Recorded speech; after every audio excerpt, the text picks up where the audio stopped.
welcome to the Sharpe Way Show. Yes, it is a little after 7 p.m. today. Yes, I know I'm a tad late today. Please forgive me as I was trying to get some work done, but it's done. So, well, no, it's not done, but it's wrapped up enough so that I can actually come out and do this yet again. It is a glorious Tuesday evening. What does that mean? It means last weekend today. Yes, and I know that some of you are tuning in specifically for another Tuesdays with Andy, but not this time. I did 3 weeks in a row. I got to go back to some of the old format. I can't just make this the Andrew Cuomo show on every Tuesday. But I have some good stuff for you, I promise. And as always, what I'm going to ask you for, like, comment, share. As always, once you get on, please click that like or that love or that hate or that sad or that wow or that whatever button. That button that says I'm paying attention and the algorithms can kick it. Please do that. Comment, share, let people know that you're here. It does matter. If you've got some cash to support the show, please go do so. Patreon.com/SharpeWay. If you're making those big dollars, if the COVID response has been good for you, awesome. Spread that wealth voluntarily. Voluntarily, please spread that wealth. $100 a month would be awesome. Help me get some more people onto this team. Or $25, $10 is fine. If you don't have any cash, no worries. A lot of people are cash strapped. I get it. You can still help me out by supporting my sponsors. Head over to theadvocates.org and share that to the best of your ability. Let people know, hey, let's have some conversations about political things. Head over to theadvocates.org and share that. And share it online. Share it on YouTube. Share it on, can you share it on YouTube? Share it on Facebook, on Twitter. Share it and let people know that it is there. So thank you so much for that. I want to go back to an idea that I brought up in the past. And that is the idea that, how divided are we? People often get mad at me for the kind of people that I bring on the show. People got mad when I bring on someone who's too far right, someone who's too far radical, someone who's too far left. I had communists on, right? Absolutely. Why? Because I'm trying to make this show a place where anyone can come and talk. Anyone can come and talk. The advantage of my show, I think, if you watch my interviews, is people always show you exactly who they are because I don't judge them. I just let them say, this is what you want. Okay, here you are. And you now, the audience, can look at them and go, okay, that's who he or she is. Okay, I got it. And you can act accordingly. I want this to be a place where we can have conversations for many reasons. I want people to look and go, oh, wow, people really think that way. Because every person I have on this show, they aren't the only one who thinks that way.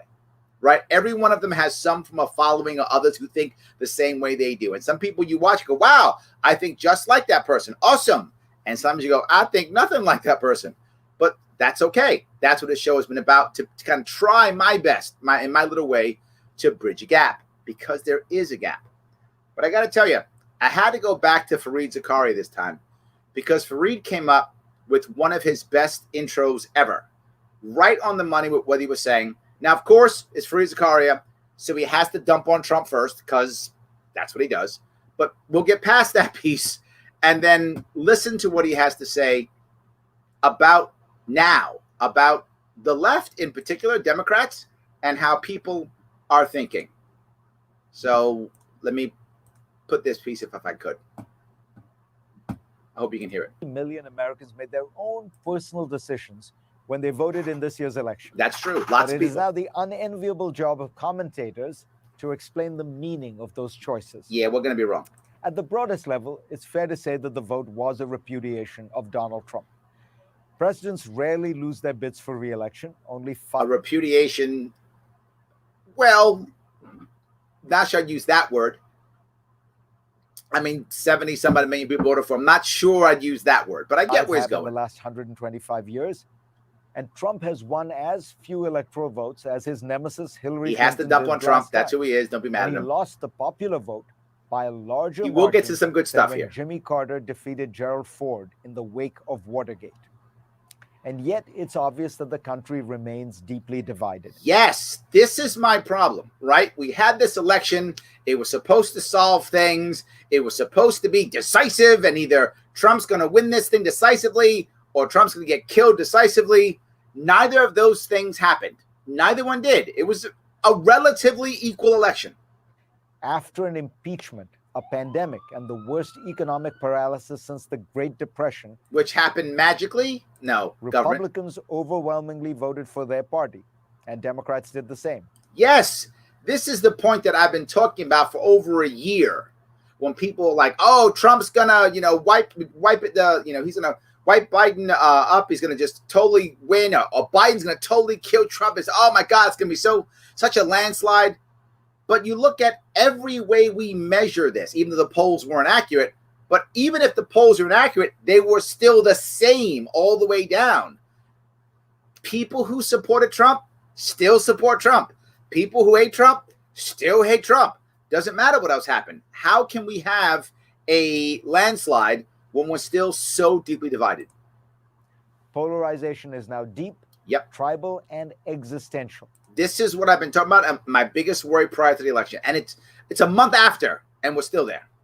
Largely unaffected by events or job performance. Yep. In fact, as when things get bad in sports, it seems to have become a greater test of loyalty to stay with your team.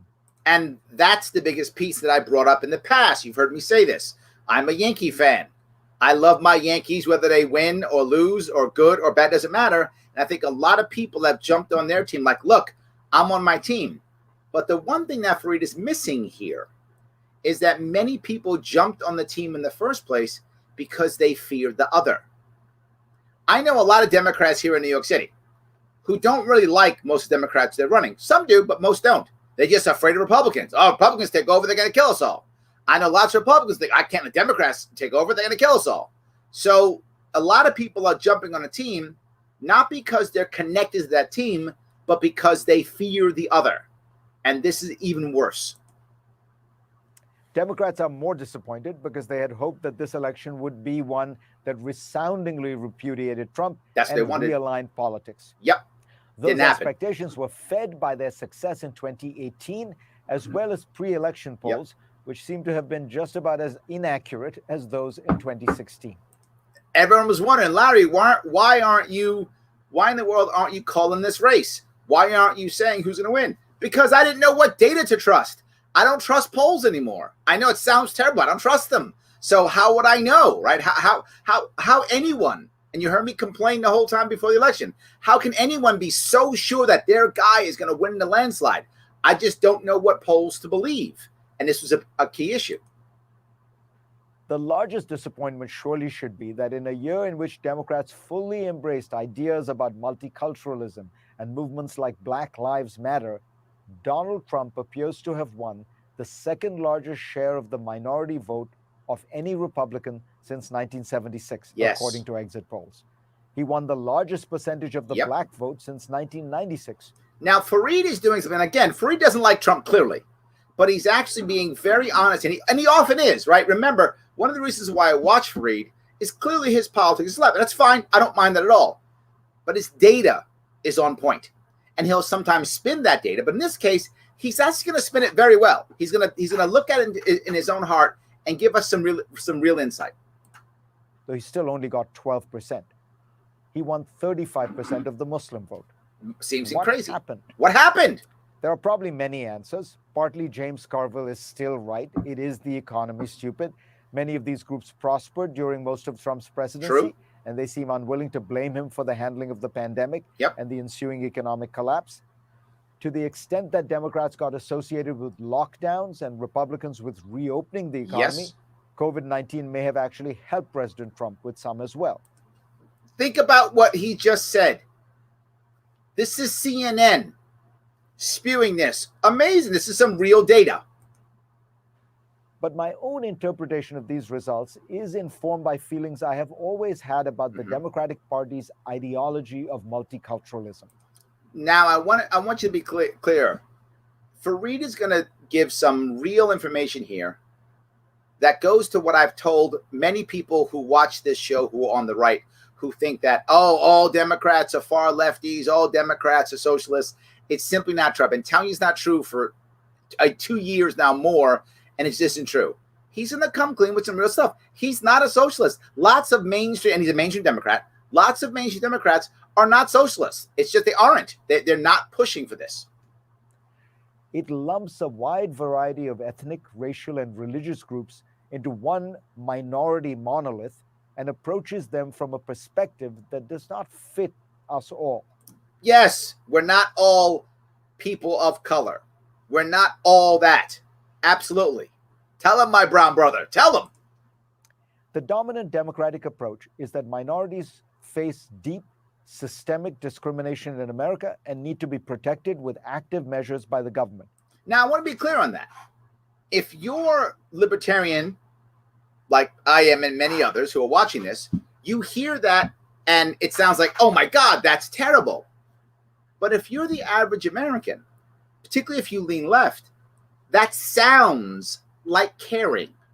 I want to say that again. What he just said to many people in America who are mainstream Americans, who don't care about politics much at all, who just do their job, if they're left-leaning Americans, what he just said sounds like caring. Rhetoric matters. That sounds nice. Of course, we know it isn't, but it does sound nice, and it makes people move towards that side. Across a series of fronts.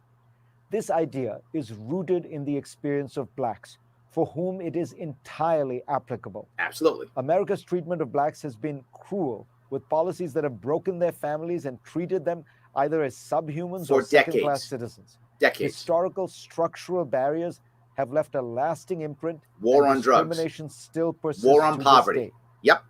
Other immigrants to America, almost all of whom came voluntarily, not bound in chains, have had a very different experience. Absolutely. While we have also encountered discrimination and exclusion, we have found a country that on the whole has been far more open and receptive to foreigners than most other places. Now, let me say this again. Remember, I should say it again. Let me reiterate what he's saying. There is no doubt America's not perfect. Of course not. Of course not. And of course we have our problems with immigrants. Of course we do. Kids in cages, all those things. We have problems with immigrants, of course.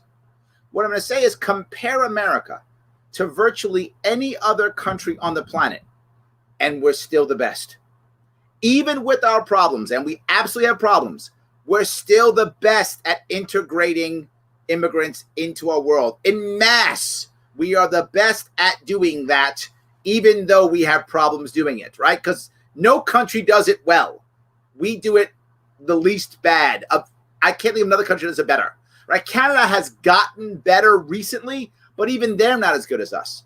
I live in New York City, a place where 1/3 of the people in New York City weren't born in the country. 1/3 weren't born in the country. And we survive and back and forth and work, and we're not killing each other, and we're totally fine. We don't care. A lot of America is like that. Even though someone may question you if they're in an area that doesn't have many immigrants, they may question you, but the odds of them being violent or ostracizing you are still slim. Of course it happens. We're not a perfect country. No country is. But compared to most, we are really good at this. That means that an ideology born of the treatment of African Americans will ring false to American immigrants and their descendants. Yes, it will. For us, harsh treatment by white Americans is not the single searing experience that shapes our politics. Absolutely. Some of us are socially liberal, others conservative. Some view themselves as self-reliant entrepreneurs. Absolutely. Others demand a more active role for government. Yep.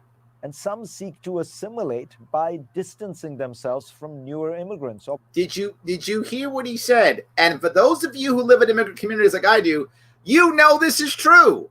There are immigrants who have decided, well, I got mine, so let me distance myself from those of you who are new coming in. Blacks. Some of the most racist Americans I know are themselves minorities. Absolutely. Even blacks vary much more widely on policy than might be imagined. 100% true. A recent Gallup poll, for instance, found that only 19% of blacks want less police presence in their neighborhoods, while 61% want the same amount and 20% actually want more. Yes. So slogans like defund the police, pushed by the most woke activists on Twitter. And that's what I want to bring up again. For those of you who are on the right, who think all Democrats want to defund the police. No, the woke activists on Twitter want to defund the police. But the average Democrat does not want to defund the police. And Fareed's here saying, I'm average Democrat. I don't want to do this. This is a bad idea. Might unwittingly turn off mainstream African Americans. Let me give you a personal example to explain one minority mindset. Ever since I applied for a scholarship to colleges in the United States 39 years ago, I have almost always left blank the line on a form that Yep. asks for my ethnic or racial classification. Now, Fareed, for those who don't know, was actually born in Mumbai in India and came over here for school. Except when it's legally required, as in the census. I just don't feel right piggybacking on tragedies that have affected Blacks, Native Americans, and others who have truly faced discrimination. But most of all, to quote a great American, I've always just wanted to be judged by the content of my Yes. character, not the color of my skin. Absolutely.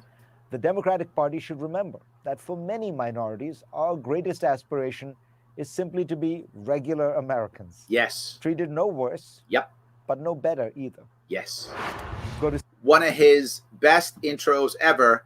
He was talking about what a lot of actual immigrants actually feel, what a lot of minorities actually feel, and talked about, you know, the faults of what the Democratic Party has done and is still doing, and it's not making our assimilation any better. It just isn't. Let me grab a couple, but we want to be clear.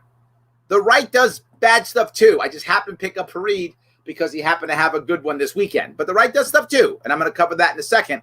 Let me just go through this real fast if I could. Cuomo's got to go. Yes, he does. Absolutely. Hi, everybody.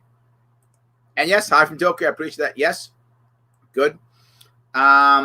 Before the dream of a libertarian president could ever happen, we would need some more elected people in state government, something I've been pondering. Once all three failed to get to 270, we would need a state. Yes, and I think we are doing that. We're doing both, John. We're not just doing president. We're doing them all. I completely agree. Yes. Yes. I decided to watch Fareed Zakaria during his 10 minutes of his libertarian stance, then change the channel once he goes all Democrat. That's what he does, Ed, right? If you actually watch Fareed often, and I do, I try to get him every week whenever I possibly can. He will very often begin with real data and kind of go towards libertarian and then hard left. That's what he does. He's a Democrat. That's who he is. That's what he talks about. I hope you see the value in hearing the other side and the value in him giving you the data. That's real data. So I will support you, Larry Sharpe. Thank you, Joshua. I appreciate that. Yes. Media divides. Yes, it does. Absolutely. Yes. Absolutely. Yes. 100%. So there are no more mainstream news outlets anymore. So that's a very interesting way of looking at things. You know, there's a part of me that says there is, a part of me says there isn't. I mean, if you look at the amount of people who watch the mainstream CNNs and Foxes, you're right, there aren't as many, that's for sure. And even those who do, they often have another way of supplementing their news, right? Either through internet, either through a YouTube or a channel or a podcast or something. So yeah, maybe, yes. Yeah, maybe. Well, the Democrats were supposed to have that blue wave. It didn't happen. Yes. And Fareed actually, as you heard, talks about that. Democrats were actually more disappointed, even though they won, because they thought, oh, we're gonna wipe it clean, right? It's gonna be 47 blue states and 3 red. They were talking all that stuff. So, and they were talking, 70-30. Didn't happen. I believe they still won. I don't think there was enough voter. I'm sure there were irregularities in the voting. I don't believe there's enough that would have given Trump the election. I guess we'll find out if his lawsuits go through and work and his evidence. I guess we will. But my gut says no, that there wasn't enough that would be worth it. So I think Democrats actually won. I think that happened. The issue is it was supposed to be a landslide or the blue wave that Dave says. That didn't happen. Absolutely. So, the walkaway campaign brought a lot of Republicans to the table. It did. I watched it. It brought a lot of people to the table, and I watched it because I wanted the walkaway to come to us as libertarians, and it really didn't. And I really wanted it to, and I was very disappointed that we didn't pick up more people. Less people came to us, and more went just straight Republican. I really wish more had come to libertarians. I've been listening to as many sides as I can lately. It's more evident than ever that one-size-fits-all system won't work. Yes, we need a hybrid and people to join together on that. This is the one thing we can join together on, Ryan, is the idea that we're not all the same. We can all agree on that. Absolutely. Yes. Is it more support, or is another example of everyone voting against something? Yes, Jonathan, I think that's what it is, right? Particularly, I mean, it's both sides, right? But heavily more Biden than Trump. Trump Trump clearly, I mean, I'm preaching to the choir. You guys all watched it. Trump definitely has a bigger personality than Biden. So he's much easier to both love and to hate. Absolutely. Bigger personalities are easier to have stronger emotions for. So there are people who love Trump, who think he's the greatest thing in the world. Oh my God, he's the savior. He's awesome. And he's the God King. And we got to vote for him. But a lot of Republicans voted for him, not because of that. They might have liked him, but they didn't really think he was great. They just thought he's not a socialist. And Trump became the poster child for anti-socialism. So a lot of people who didn't want that went there. And Biden became the poster child for not Trump, right? As I said earlier, Biden could have been a ham sandwich. Is he Trump? No, he's a ham sandwich. Done. Ham sandwich 2020. So I think both sides were thinking that. I think there were more people who actually liked Trump than who actually liked Biden because of the personalities. But I think many of them on both sides were simply voting against the other. Very common. USSA is around the corner. Arthur, I hope you are wrong, brother. I hope you are wrong. I really hope you're wrong. I don't want to hear that. I want to make a change now. But if we don't get together, yes, that is absolutely a possibility. I hope you're wrong, though. Yes. Here's something. A Republican won the 2nd congressional district in Iowa by 6 votes. A Democrat could still be seated. Oh, I didn't know that. Is that true? I don't understand how that works. When you have a second, put a link if you don't mind so we can read what that's all about. I appreciate that. I have friends who say country over party, but they always vote for the same party. Yeah, I've heard that too many times. Country first, and then they vote for their own party again and again and again, no matter what. Yes. Personally, I don't hate Democrats or Republicans. I don't agree with everything they want, but I do greatly dislike the politicians whose entire purpose is to block the other politicians. Yes, bro, 100%. Right, and I'm going to cover that in a second. I'm going to show you some other stuff from Dinesh D'Souza. He also had something. So did Don Lemon. So both sides of the aisle just trying to punish the other and to make the other bad. I got to do both of those. So, wow, he loathes Trump. Yeah, he doesn't like Trump. That's true. He does. I warned you, right? If you're going to hear free, you got to wade through that part first. Okay, get past. I don't like Trump part. Okay, now here's the meat. Thank you. So, yes, absolutely true. Wow, CNN is actually being factually accurate. Fareed is, I think, one of the exceptions to a lot of the rules. It's why I watch him, bro. I think he's worth it. I think he does actually give real data.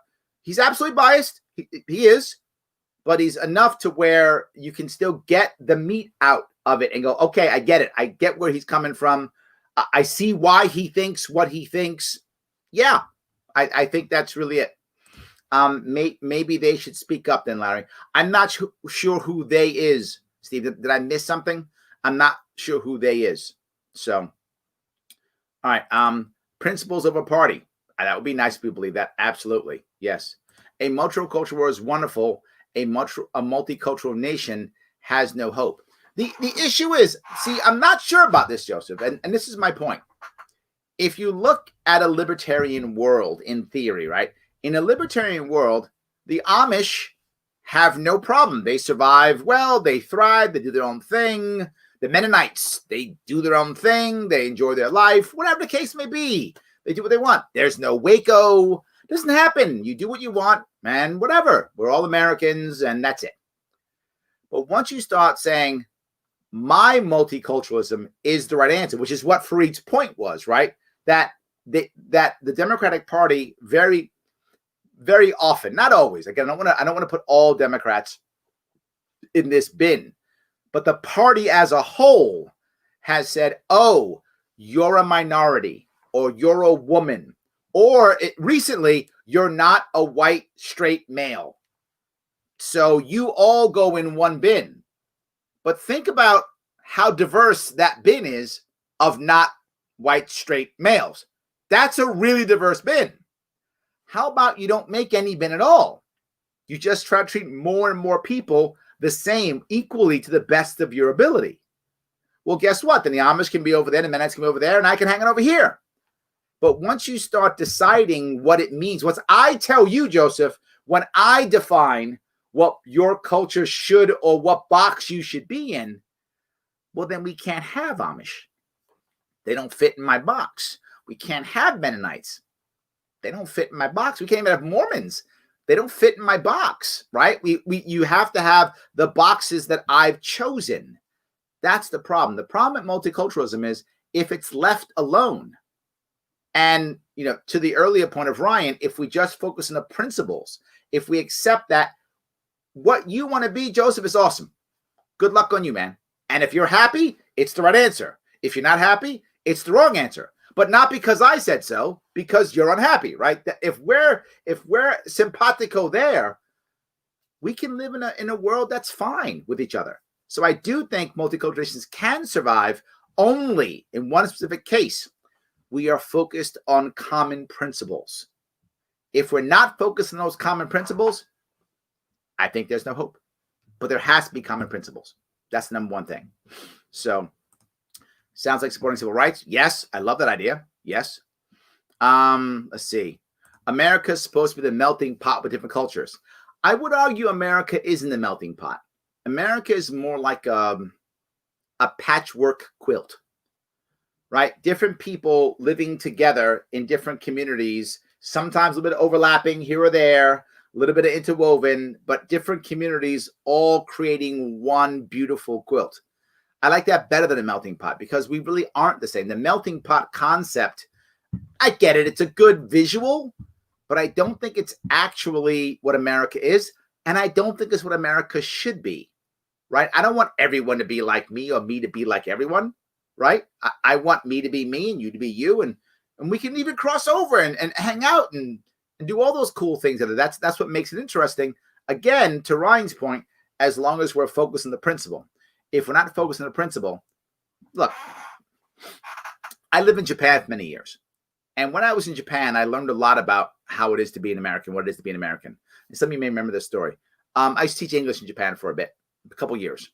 And when I was there, some of my students would tell me, they'd say, Larry, why do you Americans get so mad when people burn your flag? No one burns a Japanese flag because we don't care. If they burn it, whatever. We don't care if they burn a flag. It doesn't matter. But you Americans get so mad when they burn your flag. Why? I should understand something. And by the way, this was in the late 80s, early 90s.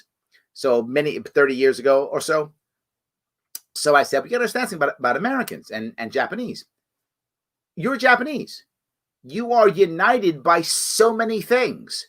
You all go to the same school system. They have national school systems, all the same. They all read the same books. You speak the same language. You're basically the same religion, right? Japan is one of the most homogenous nations in the world. I think Finland might be more homogenous, but it's in that area, right? It's a very homogenous country. So most people are Japanese. Most of them are. They read the same books, same religions, same TV shows. Maybe not now, but 30 years ago that was true. Same TV shows, same media. The same. They're united by the foods they eat, by the religion, by their culture. They're united by so many things. A flag is a symbol for the Europeans or something. They don't really care. But Americans don't have that. We aren't united by our background, by our religion, by our culture. We aren't united by those things. What unites us? Our principles. Well, you can't touch a principle, right? We don't have the same books, the same schools. So those symbols of those principles, like the flag or even our president, right? All those things, they're important to us. The symbols matter because that's what we rally behind, because we're not all the same. And I would argue it makes us a stronger country. Right? I teach this in business. The goal of any great leader, the home run goal is diversity of thought with unity of purpose. If you can achieve that in any endeavor, you're going to rock and roll. And the odds are, if you've got a decent team, even decent, if you actually have diversity of thought with unity and purpose, you're going to win, or at least come in close. You're going to give your opponent a real run for their money if you've got diversity of thought with unity of purpose. I think a nation can work the same way. Diversity of cultures with unity of principle. You absolutely can work. And it can be the strongest country out there, hands down. I think it can be. And to be forward, only America has any chance of being that. No other nation has any chance of being that at all. We are the only one who can. And I hope we can. So, yes. The left doesn't think that, Larry. I'm not sure what you mean on that one, Steve. I'm sorry. I read these out of order sometimes as I speak, so I must have missed what your earlier part was.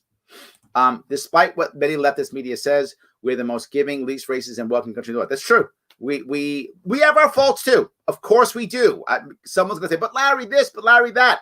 And the but Larry thing is probably true, right? We do bad things sometimes, of course. I'm going to have to compare us, though, to our peer group. And our peer group is every other nation. And compared to other nations, we're really good. Ask Fareed saying it. He's like, I'm welcome here. So, yes, very much so. It's true.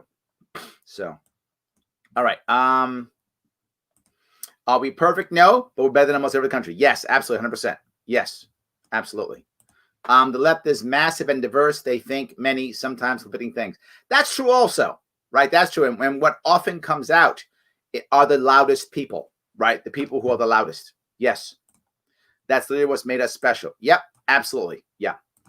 Yes, we do it better. We literally built an immigration. 100% true. Yes, absolutely, Stacy. Thanks for watching, Stacy. Yes. See if I can grab some more. All right. I don't like this whole identity politics. This is a real issue. It really is a real issue. And I think this is kind of what Freed was trying to say without attacking that, because it's still his people. So I think he was trying to say that. I always say the same thing. I'm okay with either one big box or 7 billion boxes. You want to make boxes? Great. One big box for human or 7 billion boxes, one for each of us. Either one, I'm okay. But the idea of just making more boxes, which now makes it right, actually just makes things worse. It really makes things worse. Absolutely. I live in a rural area. I have 2 businesses owned by immigrants by me. I freaking love them. The one gentleman calls himself Bangladeshi. The other is from Korea. There we go. So there we go. And nobody's killing anybody. And you're probably working together as people probably shop in all 3 businesses and whatever the case may be. Yes, absolutely. When I lived in Europe, I saw so much racism. My mom was constantly racially abused there by minorities themselves. Yeah, I saw it in Japan too, right? The one thing about Japanese racism, though, if any of you have been to Japan, it's really polite. I'm not joking. If any of you have been to Japan and felt it, it's really polite. Like, it's the nicest racism you'll ever feel, right? It's really nice. So yes, but I would absolutely agree. Yes. What a surprise the African-American community is diverse. It's not a monolith, Tom. I know. Absolutely. Yes, not a monolith. Absolutely true. Just not. And the problem is, many people in the Black community they don't have a home, if that makes any sense, right? They're supposed to vote Democrat, right? Because culture says you vote Democrat. But the Democratic Party hasn't helped the Black community at all. It's hurt the Black community. But then they're not supposed to vote Republican, but the Democrats don't help them. So what's their other option? And this goes back to my point, Tom. The Libertarian Party, we haven't done a good job. I take responsibility too. We have not done a good job of reaching out to the Black community and having them join us. We have not. We can do a much better job, and we need to. And I try to bring people on when I can. I try to do to the best of my ability. I was at a solutionary summit in Atlanta in September, trying to, but it's hard.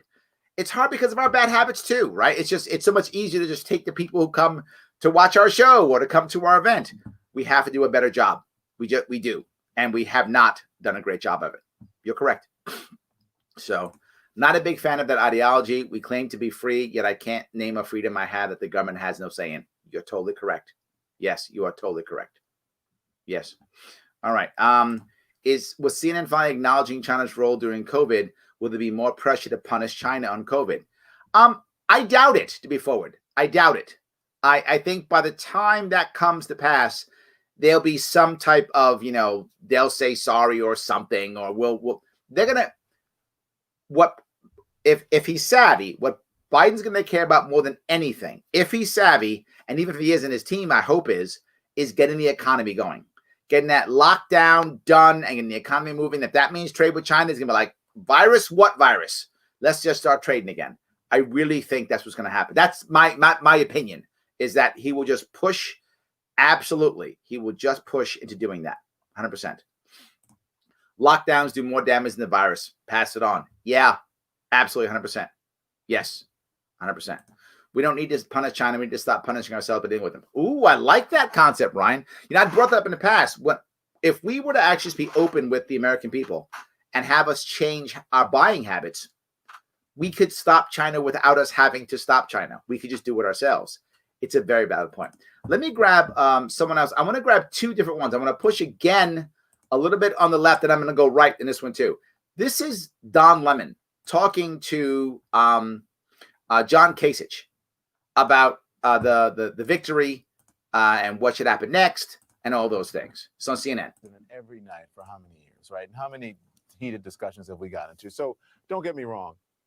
But I think what this president is doing and what the Republicans are doing now, they're undermining democracy, undermining faith. See, what Don Lemon's doing here now is he's saying, you as Republican, you have to admit your crimes. You have to admit you were wrong. And if you don't do that, you're wrong, right? That's the issue. Just accepting defeat, that's no longer good enough.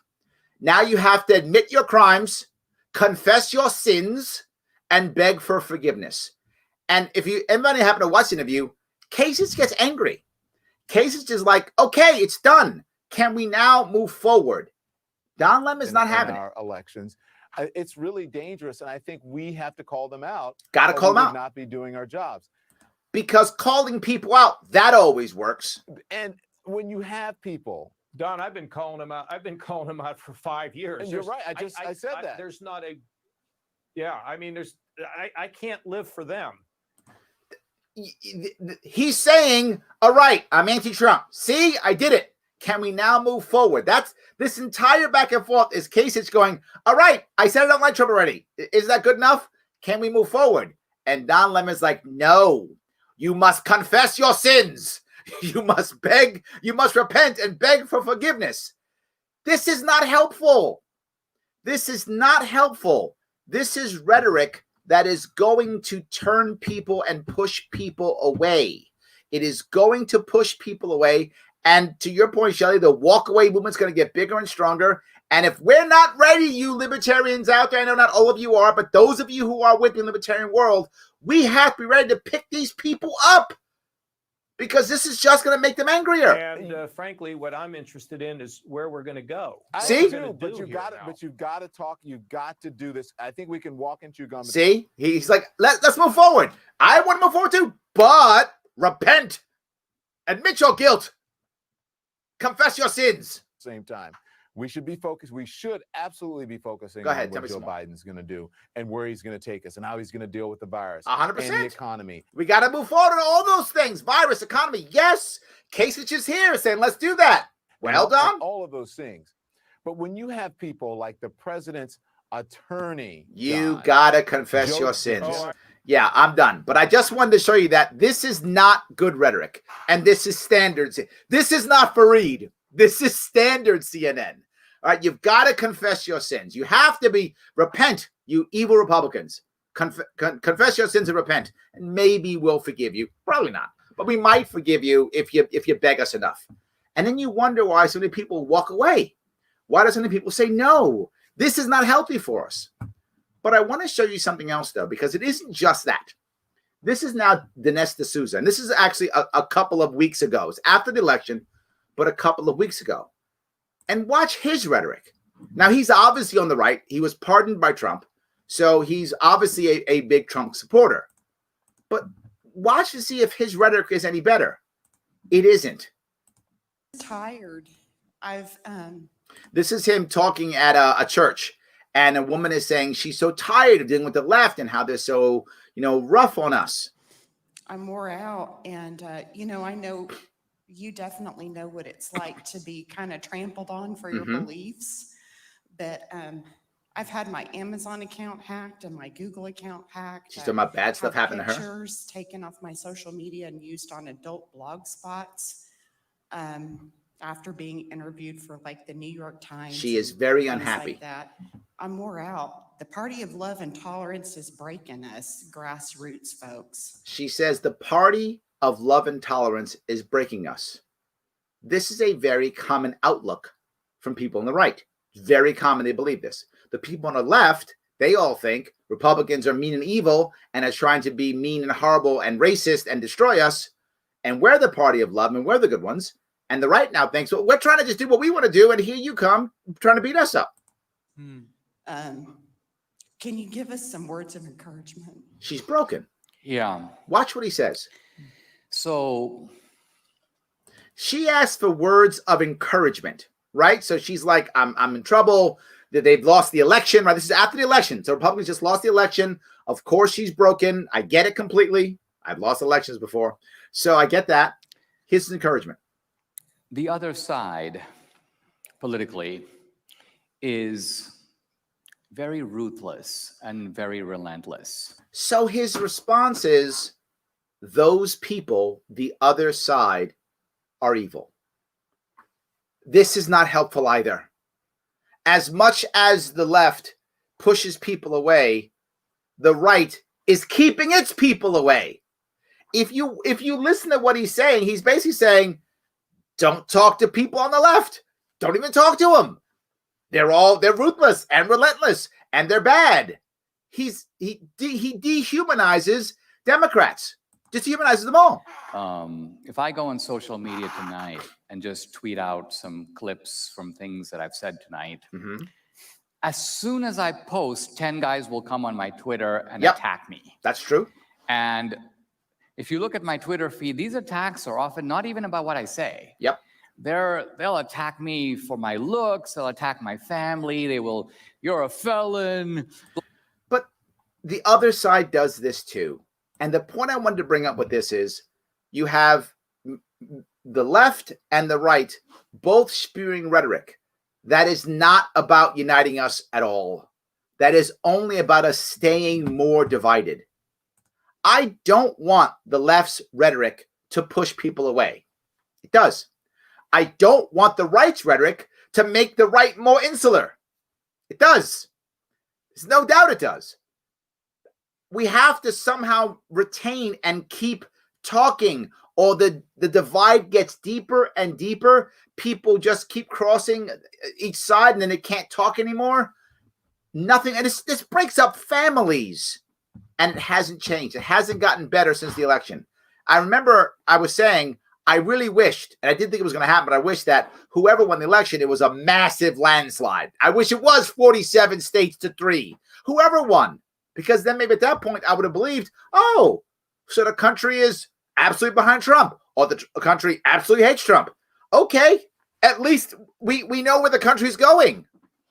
We didn't get that. We got Trump's people love Trump. People hate Trump, still hate Trump. That's what we got. So nothing has changed. It's really, really, it's depressing in a way, but I think we can fix it. Of the leaders knew they were cheating, it should be like anyone else cheating. You get a kick out of the process. It's not okay to cheat a little or cheat a lot. Cheating is cheating. I think I might have missed where that started, so I'm not sure where that goes. So I disagree. It came from China, and they irresponsibly lied about this and punished whistleblowers. I don't think they will, right? I think if you look, CNN, as you said, Alexander, CNN has come up and shown, they even said China knew about this. They were covering it up. It was in multiple cities at the same time. That's now accepted, right? That is true. That's what happened, right? Even the left and the right now both say that. They agree on something. See, we're winning. So that actually happens. True. So they punished whistleblowers. They were terrible. My point is, I don't think we're going to care. I'm not saying you're wrong at all. I'm saying I think Biden's not going to care. He's going to say, you know what? I don't want to bring that up. I want to forget that ever happened. I just want to say I'm the president who's going to get you back to work. That's what I think he's going to do. That's my opinion. I legit want to know why libertarians are going along with this election BS. I'm not sure. I'm not sure where you went with that either, Stephen. Steve, do you mean that libertarian? Believe it or not, the libertarian community is very torn on this. There are left-leaning and right-leaning libertarians, obviously, right? And many right-leaning libertarians supported Trump. Some of them voted for Trump, right? They didn't vote for Joe Jorgensen. They voted for Trump. Many left-leaning libertarians voted for Biden. They didn't vote for Jorgensen. So I would assume most of the left-leaning libertarians are like, totally fine. Biden's the winner. Awesome. And most right libertarians probably like, this is BS. I don't like it. So I'm not sure where that goes. So, all right. I wish one day there were no longer a two-party political climate and the VP is the second place winner again. That's how it was originally. Most people don't know that, Ro. Most people don't know that, but it's true. Yes, that's absolutely right. Yes. So, Larry Legend, Video Marquise, the man himself. How are you? You've underestimated Biden's popularity and likability. You think he's pretty popular? Maybe. I could be wrong. I'm open to being wrong. The people that I see seem to be like, yeah, he's fine. Like, he'll do. If I look back at the Clinton years, I think people really liked Bill Clinton. If I remember right, my memory is 30 years ago now. I think people really liked Bill Clinton. I think people really liked Obama. Like, Obama was almost cult-like. I don't think Clinton was to that level. Biden is like, he's good. I don't feel the cult-likeness. Speaking of Trump, I mean, Trump has a cult-like following also. I'm not sure. So we got to catch up, brother. I got to call you. We got to catch up. So would you consider the Chinese Communist Party the biggest threat to our country since the USSR? No, I wouldn't. Because I think it's much easier to deal with, right? You can. With savvy policy, you can easily handle the Chinese Communist Party with savvy policy. With the Russians, there was always the realistic chance of violence and war and bombing and proxy wars and things like that. I don't think those are realistic when it comes to China. China is really fighting cyber markets. They're not really doing the proxy war thing. So I actually think it's easier to fight the Chinese Communist Party than it is the USSR. So there are other issues that I'm much more worried about the United States not being united than I am of an outside foe, right? I don't think the Chinese can destroy us. We can destroy ourselves. So I'm much more concerned about us destroying ourselves than the Chinese destroying us. So, all right. Oh my gosh, I'm blushing to think he would be reading anything we put up. Yes, of course, and read it all. Absolutely. Yes. Hot Cocoa, Larry, and Polar Express. Perfect Tuesday night. I like that. Very good. I appreciate that. Yes. All right. The Mormons are polygamous because the people in my area murdered most of their men hundreds of years ago. Also, why Mormons are in the Midwest? Look, no. I know. I'm from New York. I know Mormons started in New York. I know. I'm a New Yorker. I get that completely. I'm not sure they're polygamous because of that. I know it's true. They were completely persecuted. We were terrible to the Mormons. We were terrible. We were really bad to the Mormons, and they packed up and left there in Utah. Started in New York, they ended in Utah. So yes, absolutely. So, all right. I don't think we are that divided. I think the media has a certain political party to believe we are divided because they were told we are divided. I'm not sure, Justin. You know, when I see people have conversations, very often, one of the first things they do is they have some type of question so they can figure out where you stand politically. And they do something like say, you know that Trump. And that's all they'll say to see what you say. So if you go, yeah, Trump, he's going to win. Okay, that's where you are. Oh, yeah, the guy's crazy. Boom. Okay, that's where you are. So I think we are still in many ways, right? But the biggest thing is I think the average American actually doesn't care very much at all. They just want to move forward with their life. So they pick a side because it's just easier to pick a side than it is to take all the time and energy to go through all the back and forth and figure out what's right and what's wrong. So you tend to just go with whatever side you identify with most. I think we still are divided, right? Neil Ferguson was on Freed and said we weren't that divided. He goes, it wasn't that bad since the Civil War and the terrible things happened in the past. I'm not sure he's right. I love Neil. I met him more than once. I think he's super smart, but I think he's wrong on this one. This election was really hard on us, and I don't think it's over yet. I really don't think it's on at all. Yes, I agree. It's a mixed salad. I'll take that. I like mixed salad. Yes, I like the quilt. Never thought it was a melting pot. It isn't a melting pot. I completely agree, and I'm happy that it isn't. Right? I am happy that it isn't. Absolutely. Yes. Instead of a quilt, we should aim to be a hearty stew. Ooh, that's good. A hearty stew. Love that. I lived in South Korea for a year. In 2011, I had people congratulating me on our president. Okay.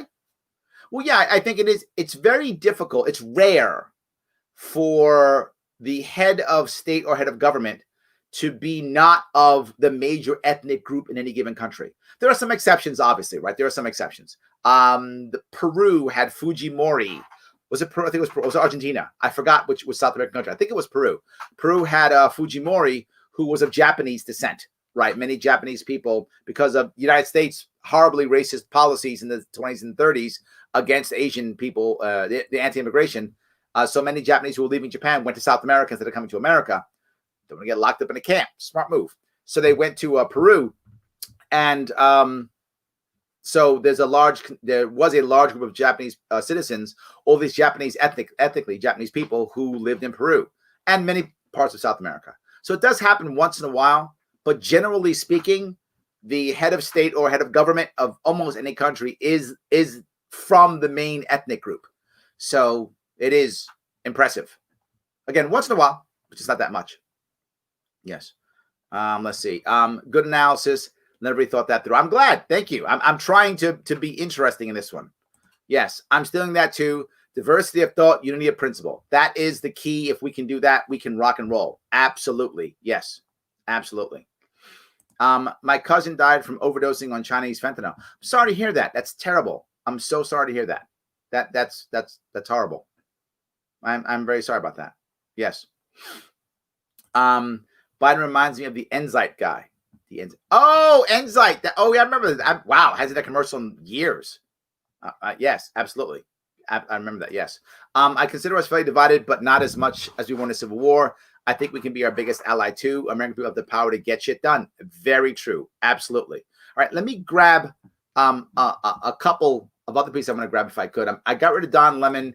He's done. I want to pick up this little piece, which is from Neil Ferguson that I just mentioned. Let me grab that up if I can. All right. All right. Grab this one. December 14th. All right. Just about every world leader with a few, Andrew Jackson. All right. Here we're talking about. Neil, let me start with you and ask you. Here's what he says. What do you think is the message in Biden being elected, Trump being denied a second term, but the Senate apparently staying Republican? The Senate staying Republican. Democrats not doing so well in the House. Make sense of that. Well, I'm going to disagree with your monologue, Fareed, which I know is very presumptuous of me, but he's presumptuous of him. Actually, what you said seemed to contradict itself. You began by saying the country was deeply divided, and then you went on to show that actually, when you look at voting, it cut across racial divisions quite. It didn't cut across, right? It didn't. 12% of the black vote doesn't cut across. 30% of the Muslim vote doesn't cut across. It's still divided. Clearly. And I'd argue that this election has actually been the victory of the center, running against a great deal of media commentary, some of it yours, that foresaw a constitutional crisis, if not an outright civil war. There is a constitutional crisis. We're having it right now. Literally, we're having it right now. We're in the middle of it. Neil, I love you. You're off, dude. You're just off. Wasn't the 1860 election that led to civil war after Lincoln's victory? We don't know yet. It wasn't 1876 when a bunch of states sent rival electors to Washington, and the whole thing ended up being stitched up in a rather seamy deal. We don't know that yet either, Neil. You're talking some trash, man. I know you want to go against Frieda on the show, but you're not doing a good job of it. In fact, for me, the most surprising thing is that you had highest turnout since 1900, both sides successfully mobilizing voters, but the country collectively voted for the center ground. The country voted for the center ground. So what he's saying is because we voted far left and far right, that's center ground. I'm not sure that's true. Joe Biden, the personification of the political middle, that's true, emerged just victorious, but a very narrow victory. In fact, by the standards of the Democratic Party, the narrowest and weakest showing since 1884, because every president since Grover Cleveland on the Democratic side has He's- come into office with both. I love Neil. He's off on this one. He's just off on this one. That's just not how it works here. This is a different issue, right? Neil should probably chill out for a little bit and think about what he's actually saying. You probably don't want to go on Fareed's show and start telling Fareed he's wrong. I'm just saying it's not polite anyway, but I don't think you should do it. It's a problem. The reality of it is, people actually, if you look at what happened, the parties tried to make each person look like they were the personification of evil, right? The right said Biden's a puppet of the Chinese. He's a socialist. Look at the people that he's picking for his cabinet. They're basically neocons. I mean, it's like Obama, Clinton all over again, right? I mean, it's not crazy socialist. He's not picking them. But, Bernie's mad. AOC's pissed off. Where are all my socialists you promised us? You screwed us. You screwed us, right? I mean, he's basically like, we're going to be bombing the Middle East again real soon, probably back in some war again. I mean, John Bolton's going to be so jealous. John Bolton's going to be like, oh, I didn't like Trump. Biden, can I get into some bombing? Can I bomb some people too? I think Bolton's going to become Biden's buddy and hope that he can do some bombing also. That military-industrial complex, right back in. Right back in. Absolutely. So I think that's clear in my eyes. And Trump wasn't the evilest, racist guy who's going to kill everybody who's black. Fareed even said it. Many people of color were doing very well under Trump. I mean, Fareed said that. So both of them were trying to make each side look like they were terrible, horrible people. And what happened? Nobody moved. Nobody moved. Maybe Neil's right in one way. Maybe people didn't believe it. But I think they did. I think the average person who voted against Trump believed that Trump was evil and was going to destroy the world. And I think the average person who voted against Biden believed that Biden is evil and is going to destroy the world. I think many of them do. I don't think this was a centralist election. I think that's not accurate. I think we're still divided. If it was a centralist election, we'd all be happy, right? Wouldn't we? We got Mr. Mediocre Biden. Look at that. We're going back to the old Clinton-Obama bombing days. See that? Before you know it, we'll be bombing Yugoslavia within like a month or so, right? Are they the evil people now? We'll find another Al-Qaeda or an ISIS. We'll find whatever that is. And there we go, right? We'll just do that. So I don't think it's anywhere near as bad as we think. And again, as a general rule, I think the AOC Bernie wing has, as of now, been almost ignored. They've throw a couple bones at him, but pretty much ignored. And I also think that Biden realizes the odds are he's going to have a Republican Senate, and he's not going to want to fight with him as much. He's going to be like, I got to get something done. He's going to care about his legacy. So he's going to want to get something done. Absolutely. So Biden cabinet choices, war criminals again. Yeah, we're bombing again, right?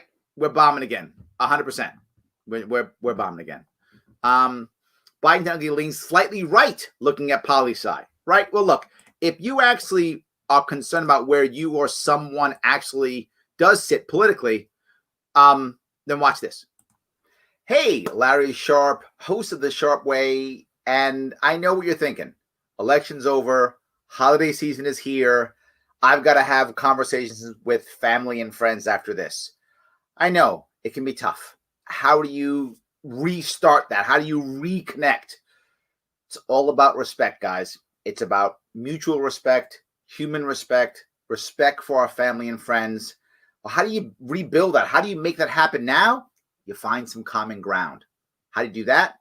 You head on over to theadvocates.org, take the world's smallest political quiz. It's 1 minute, just 1 minute. You take that 1 minute, all of a sudden you now share that, send it to your friends. You start talking about things that matter to you, not about people you love, not about people you hate, but instead about issues that matter to you. Bring that back, have that common ground, find that mutual respect, find that human respect. Take this test and share it, theadvocates.org. That guy's smart. I'm glad you're listening to that guy. He knows what he's talking about. You can actually do that, right? You can actually just send it out and you'll have better conversations, better for sure. Not as aggressive, right? Not as, is the election fixed or not? You can talk about, should we be bombing people? Should there be a draft? Should we have drug laws? What should we be doing? I mean, that is really, what I want us to be thinking about far more than anything else, right? I don't want us talking about whether Trump won or lost anymore. The reality of it is he's gonna do his court, and if he wins, he wins. If he doesn't, he doesn't. I don't think he's gonna win. I think he's gonna lose. I think it's a done deal, but I could be wrong. I've been wrong before, so I could be wrong. I do think though that that's gonna be the end of it. I want to wrap this up on something which is kind of positive, kind of mixed. This is the last piece of Fareed talking about what's changed. And now for the last note. Those of us working remotely during the pandemic Yep. probably all attest to the fact that it's possible to do more online Yes, than we ever imagined. absolutely. The realm of the digital has extended well beyond video conferencing and e-commerce.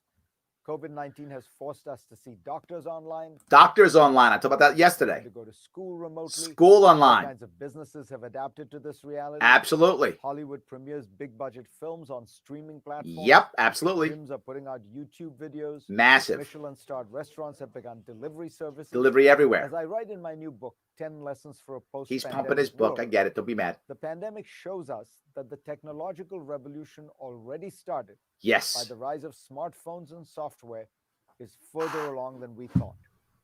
This is the piece I wanted to bring up, right? Of all the things that happened during this COVID pandemic and of all the horrible decisions the government has made, one thing has stood here. We still have the ability to connect with each other. We still have the ability to organize. We still have our cool smartphone. We still have this right here where we can still connect. It's not as good, obviously, as us sitting together in a room trying to make things happen, but we can still make things happen. We absolutely can. This isn't over. And the way we're going to be able to reconnect is actively trying to reconnect, actively trying to not just go, I'm left or I'm right, and therefore we can't talk. The rhetoric the left is doing, and to be fair, the left has some very good rhetoric. It also has bad rhetoric. The right has good rhetoric too. It also has bad rhetoric, right? The good rhetoric of the left is equality, right? And fairness and free stuff. That sounds amazing. Great rhetoric. I love how that sounds. Sounds good. But if we could just, if you're more on the left, if you could just kind of stay in that realm and be open to have conversations on how we get the same things. And the right has some good stuff. America and the Constitution and rule of law. These are nice things.